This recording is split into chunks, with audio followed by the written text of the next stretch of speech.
Cosmo Bliss here. I have a quick little message for you guys. Just sitting in my backyard and enjoying the sound of the birds, sunshine and the warmth while my daughter sleeps. And in my silence, I couldn't help but think about the act of taking things personally, something that basically throughout my entire life, from adolescence, young childhood, to early 20s to late 20s, something that I have struggled with significantly, being such a sensitive individual. It takes away from my life and my joy and my happiness. And it's something that I've always known that I desperately have needed to work on. And I believe the older I've gotten, the better at it and more concise my understanding of it is. And I guess my word of advice is that try not to take things personally. And I feel like it's so obvious. You've been told it your whole life. You're being told it again, but coming from someone who takes things so personally, hear me out. It's a sign of maturity when you take something as offense or as an attack or as a personal, a personal problem about you. It shows that you're not at the own awareness of being detached from another's expectations and opinions of you. So throughout my whole life, I've taken my family's opinions of me extremely personal, and I think that is like a very fine trigger for most of us, is our parents' opinions, our siblings' opinions, my spouse, his actions. Honestly, it boils down to people's opinions and their actions and their individual autonomy to make choices for themselves, and it affecting us personally, and us going, well, I must be the problem if they keep making this choice over and over and over and it's negatively affecting me. I must be the reason why they can't get better. I must be the reason why this person is blatantly being judgmental and rude to me. And that's such a limited narrative that we keep creating for ourselves, and it truly shows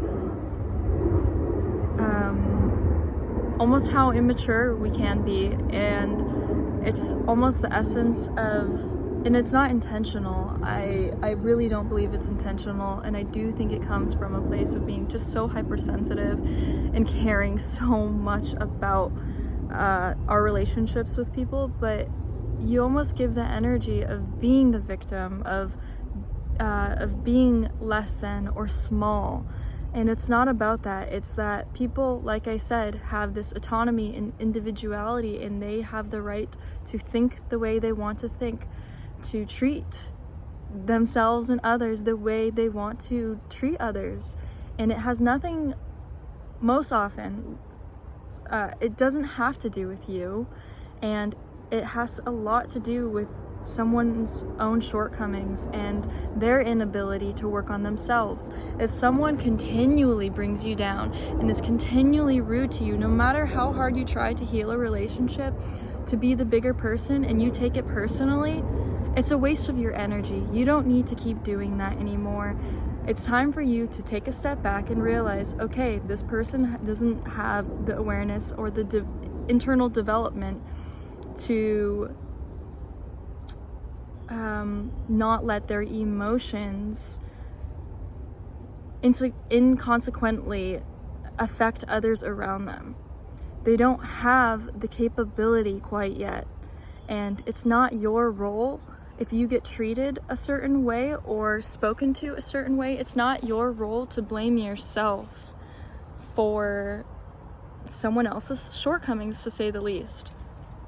I think it's really important to take a step back from all of your relationships and take some moments of quietness and contemplation about each relationship that you have that triggers a certain thing of inadequacy, and realize that no matter what this person does to me, it's coming from their own space. It's coming from their own inner dialogue. And our role is to be as understanding and compassionate as possible and not be reactive back, because that only matches their energy of immaturity. And it's our role and responsibility to have forgiveness and understanding, and like my last video, to just be kind to ourselves and to be gentle to ourselves.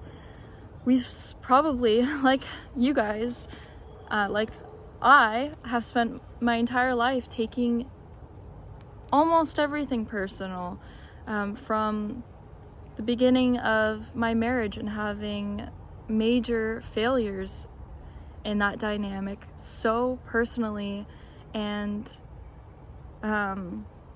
thinking that I was inadequate, I wasn't good enough, I wasn't doing enough.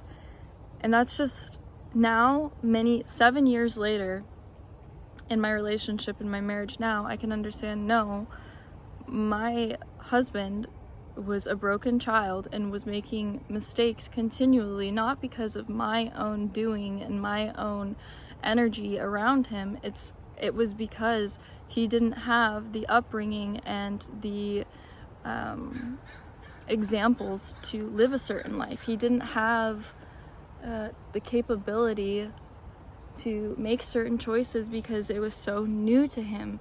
And sometimes I think of, the beginning of those 7 years, and I think, why was I so hard on myself? Why did I blame myself for things that we went through unnecessarily? And when someone repeats to you, especially in a relationship, when someone tells you this has nothing to do with you, this is my own issues, believe them, because most often they're telling the truth. When your spouse or your partner continually